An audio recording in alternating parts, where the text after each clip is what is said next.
Good afternoon, everyone. Welcome to our discussion for this afternoon. So, this afternoon, we're going to discuss Introduction to Criminal Justice System. It's very important to know this lesson. This is Helen Bolano, your consultant today. What are the learning outcomes? Understand the role of criminal justice system in criminal prevention and control. Analyze the nature of crime and criminal behavior and their impact on policy related to crime and public safety. Explain the pillars of criminal justice system. Analyze the mission, vision, and objectives of criminal justice system. And of course, understand the objectives of criminal justice system. First, that will come to our mind, ano kaya ang criminal justice system? So there are three important things that we should remember. Sino ang ma-involve, ano ang ma-involve. So they're the police, the courts, and corrections. So criminal justice system is a machinery which the society uses in the prevention and control of crimes. So ito ay ating kailangang intindihin kasi dito natin malalaman kung bakit kailangan natin ang criminal justice system. Kailangan natin na malaman kung ano ito at bakit ito ay mahalaga.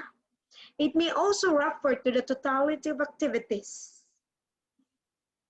of the law enforcers, prosecutors, judges, and corrections personnel, as well as those of the mobilized community in crime prevention and control. In addition, criminal justice practices, they go on to note that these are inherently coercive.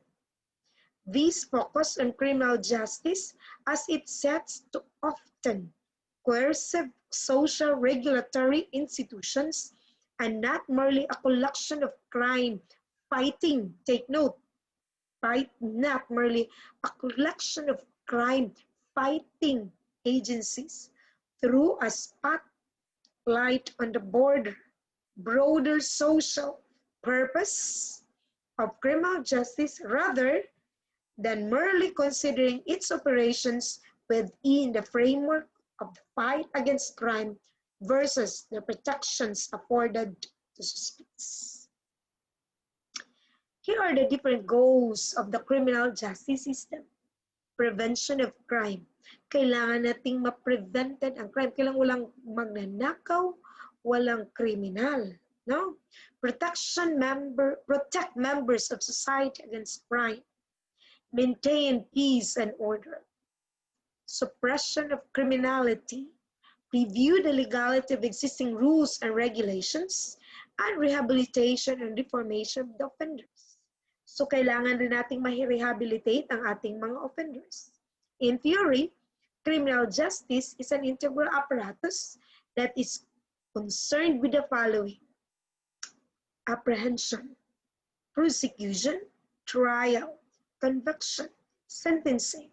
Of course, pag matapos na silang masentensyahan, kailangan din nating ma-rehabilitate once they will go out and socialize with other people. Rehabilitating or correcting criminal offenders. This goal of criminal justice system, the purpose is to deliver justice for all by convicting and punishing the guilty and helping them to stop offending while protecting the innocent. Kailangan natin maprotektahan yung mga inosente. Wala silang kasalanan. The central purpose of criminal justice system is to deliver an efficient, effective, accountable, and fair, take note of the fair, justice process for the public. Okay.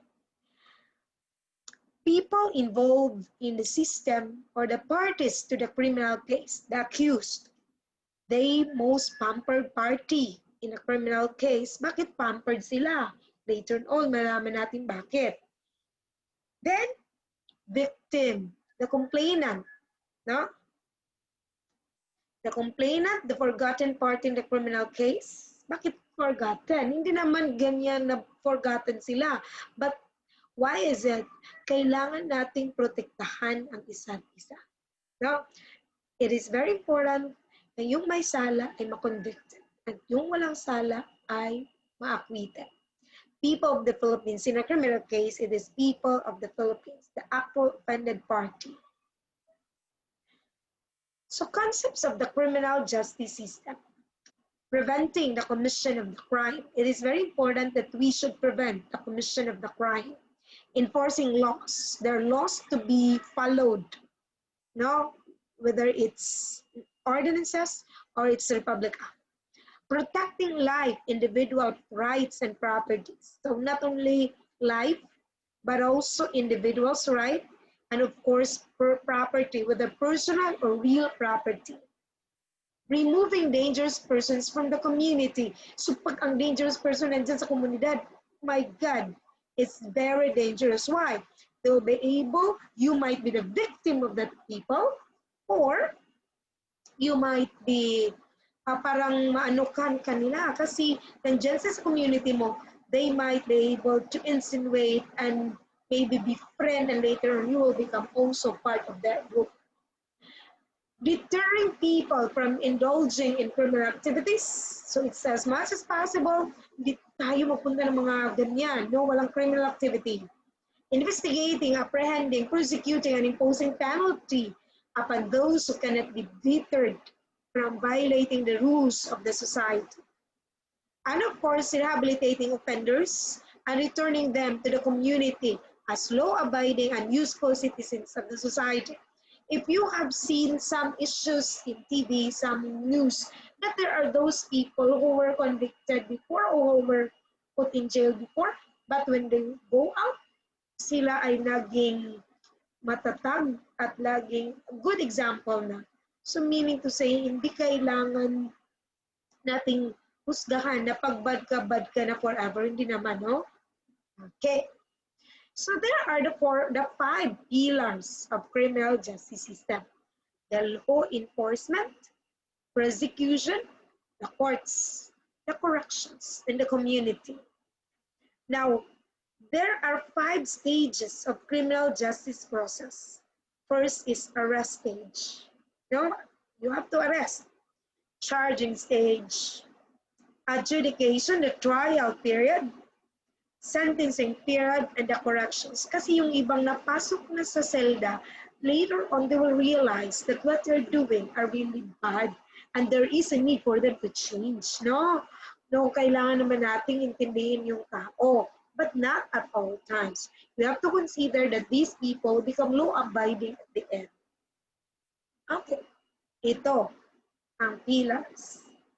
Under law enforcement pillar, this group belongs to policemen, National Bureau of Investigation agents, Philippine Drugs Enforcement Agency agents, the military, Bureau of Custom Police, Bureau of Immigration Officers, Bureau of Internal Revenue examiners, no, taxes, Commission on Audit auditors, Ombudsman for fact-finding investigators, Commission on Human Rights investigators, Land Transportation Office and Traffic Enforcers, etc.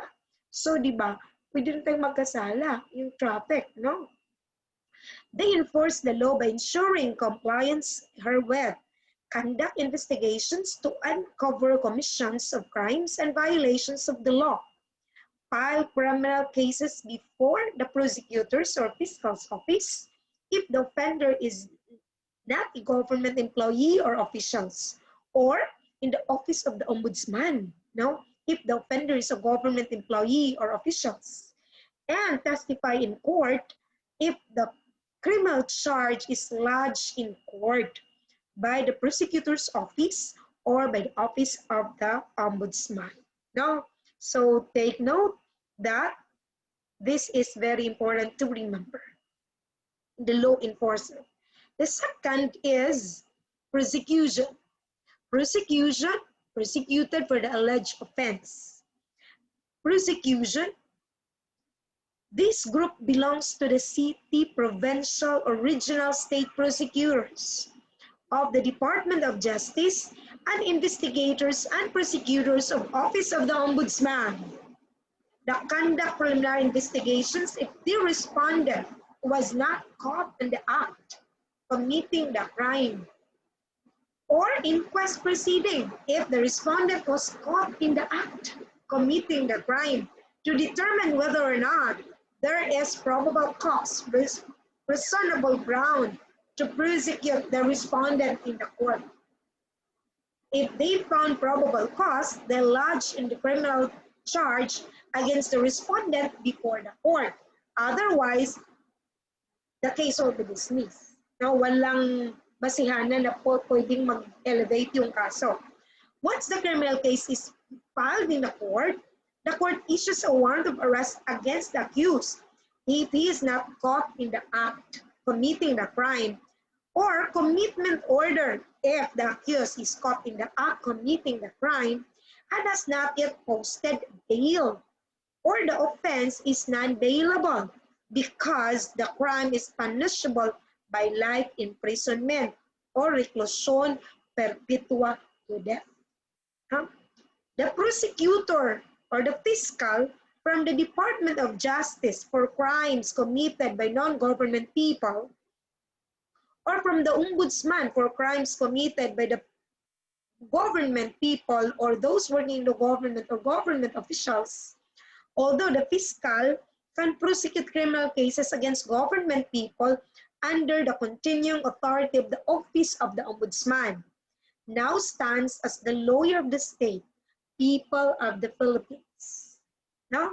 And prosecute the case. The victim, the law enforcer who investigated a crime, and other witnesses will now testify in the court. The defense counsel will defend the accused after the trial of the court will now decide whether or not the accused is guilty or not guilty. No? Kailangan nating maintindihan ito. The next pillar is the court. The court is very important. No? This is a group belongs to municipal trial court or for crimes punishable by imprisonment not exceeding to 6 years, or in the ARMM, the Shari's court in the ARMM for criminal violations of the Muslim Code, or the regional trial court for crimes punishable by imprisonment of more than 6 years, and appeals from the decision of the municipal trial court. The Sandigang Bayan for crimes committed by the government officials with salary grade 27 and above, now regardless of the penalty prescribed by the offense charge, and appeals from the decision of the regional trial court in criminal cases against a government employee below SG 27. The Court of Appeals from the decisions of the regional trial court in criminal cases against non-government people, and the Supreme Court for appeals from the decisions of the Court of Appeals, Sandigang Bayan, or automatic review of the decisions of the regional trial court and the Sandigang Bayan, where penalty imposed is reclusion perpetua to death. Of course, corrections pillar is equally important. This group belongs to various jail, municipality, or city, or provincial jails, the Bureau of Corrections in Muntinlupa, and other correctional facilities. While criminal case is pending in court, the accused shall be detained in the municipal city or provincial city jail, wherein, unless this person can post a bail, now bail bond for his provisional liberty, only provisionary liberty. And if the offense is bailable, if not bailable, hindi pwedeng mag-post ng bail. After conviction, the convict will be sent to the Bureau of Corrections to serve his sentence. Our criminal justice being always a corrective one, the correction office officials and other people are mandated to see to it that the convict is reformed and is able to reintegrate himself into the community after serving the sentence. So pag lumabas sila, they can be integrated, they will change their life. The last pillar is the community pillar. The Filipino community produces our law enforcers, policemen, traffic enforcers, NBI agents, PDEA agents, COA auditors, ombudsman, fact-finding investigators, and the like. Prosecutors of the DOJ, ombudsman prosecutors, and others. Judges in the municipal and regional trial courts, and even in the Shariah courts. Justices in the Sandigang Bayan, Court of Tax Appeals, and the Supreme Court, and correction officials by personnel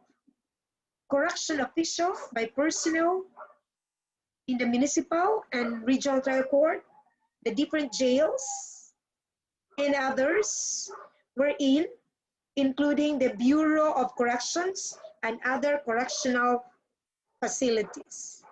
So, these pillars are very important in knowing this nature. This is a criminal justice system. Now, what is crime and justice? Crime is an offense against the public law. What are these? No, example, pag ang isang tao ay nakapatay, no? So, he's still innocent until proven guilty. Justice is defined as rendering to others what is due to them. Justisya para kay X means fairness or moral rightness. So criminal justice refers to the procedures by which criminal conduct is investigated, arrest made, evidence gathered, charges brought, defenses raised, trials conducted, sentences rendered, and punishment carried out. Yan ang criminal justice. What's the essence of justice under the Philippine Constitution? Under Section 1, Article 3 of the 1987 Philippine Constitutions, it says that no person shall be deprived of life, liberty, or property without due process of law, nor shall a person be deprived of the equal protection of the law. This guarantee dictates that in order that justice will be realized, there must be the observance of due process.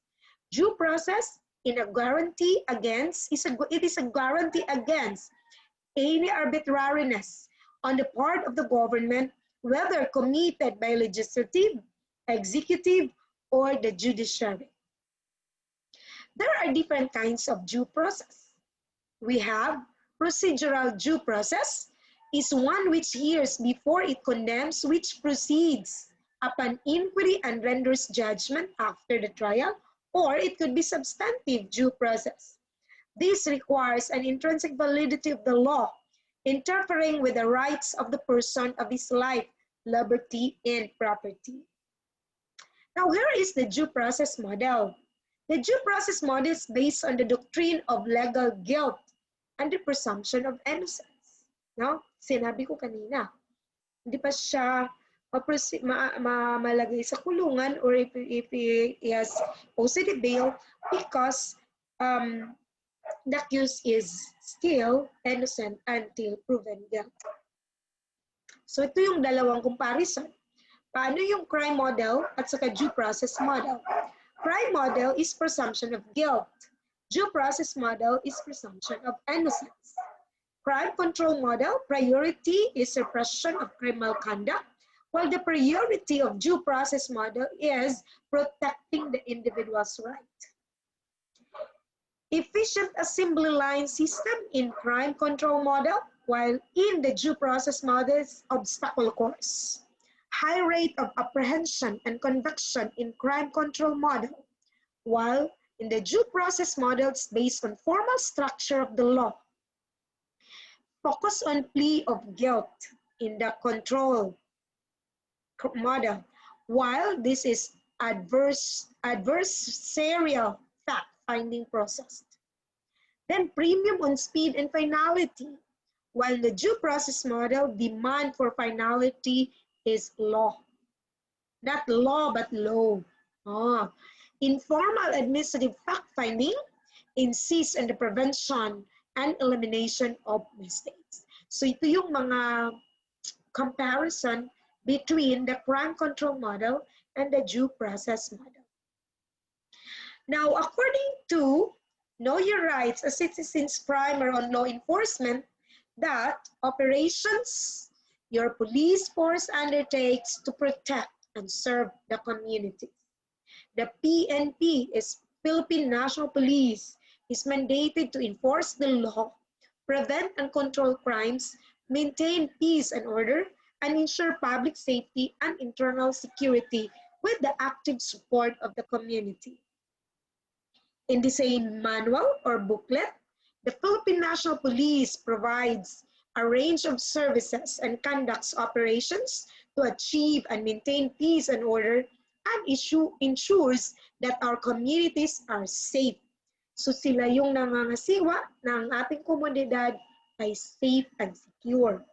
These services range from looking for missing persons, issuing police clearances, anti-carnapping clearance, assisting other organizations and victims during emergencies and disaster, providing community policing through beat patrols, peacekeeping, and counseling, providing security services during holidays and special occasions, issuing firearm licenses, or executing court orders.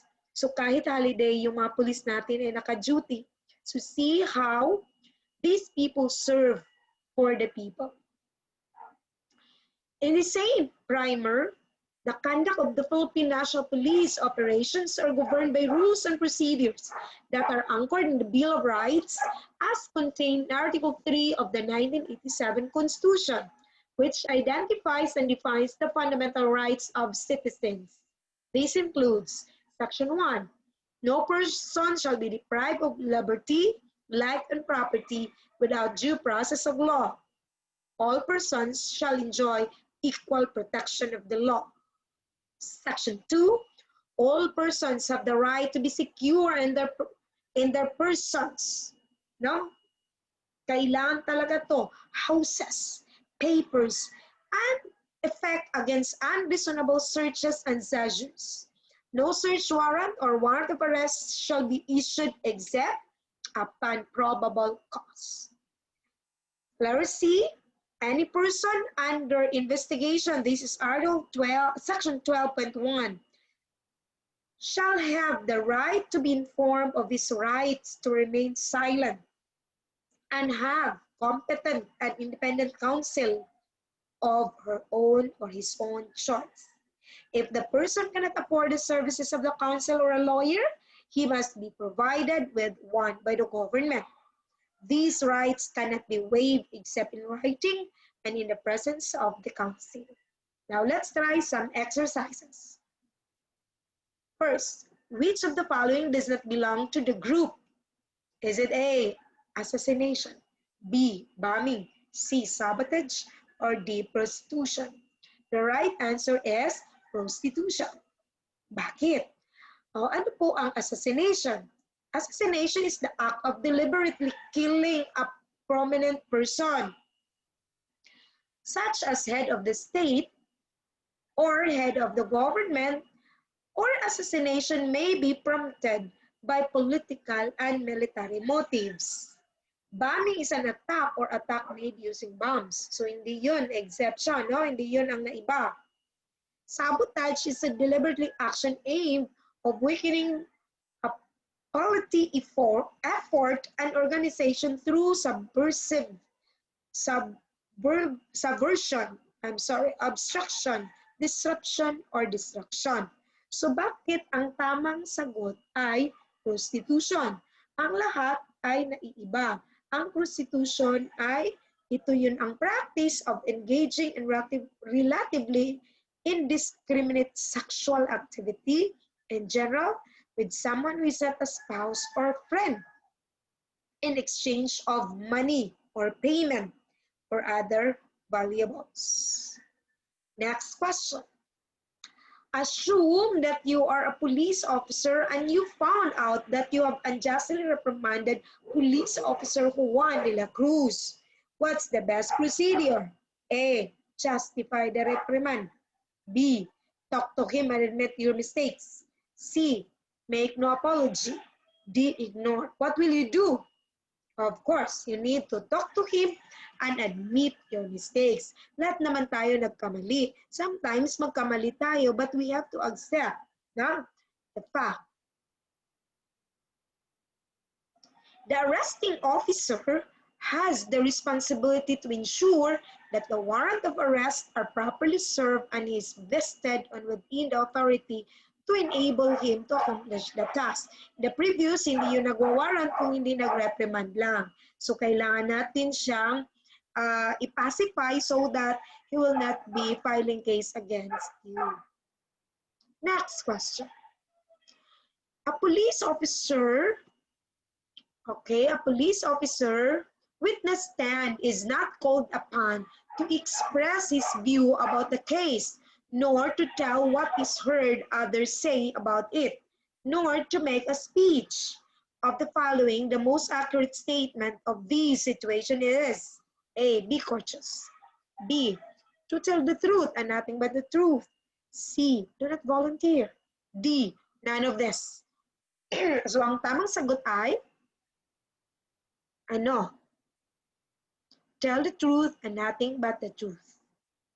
If you are a party to a lawsuit or a witness with relevant testimony, you'll probably have to give this position at some point. A deposition is the opportunity for the opposing attorney to obtain your sworn out of court testimony, which is then reduced in writing for potential use of the court or for other discovery purposes. And in that matter, you need to tell the truth, but nothing but the truth. The basic weapon of a police officer is a gun. The uniform, si whistle, the knowledge of the law. Huwag kayong magsabi na yung tamang answer ay gun.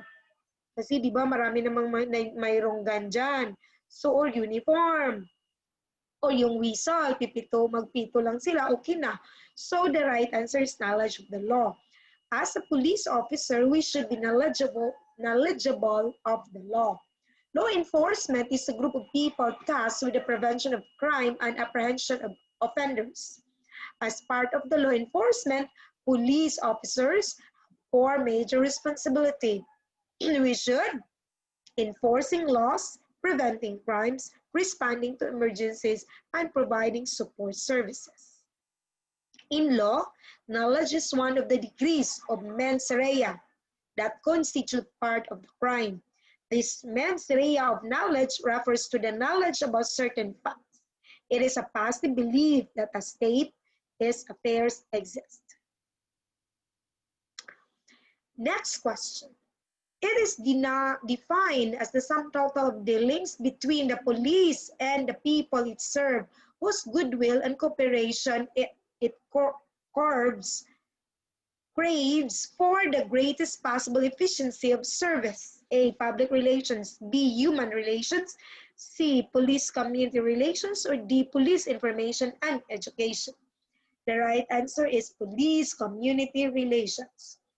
Now, police community relations is one of the fundamental keys to successful law enforcement. It's good public community relations or the relationship between the police and the community they serve. Good police community relations are imperative for developing true between police and citizen. Kailangan yung good communication between the police and the community. Para hindi naman sila matakot sa mga police. No? So, a hero is someone who has given his or her life to something bigger than oneself. That's according to Joseph Campbell. So friends, ladies and gentlemen, stay tuned for more teaching and learning episodes, especially for criminologists. Thank you and have a blessed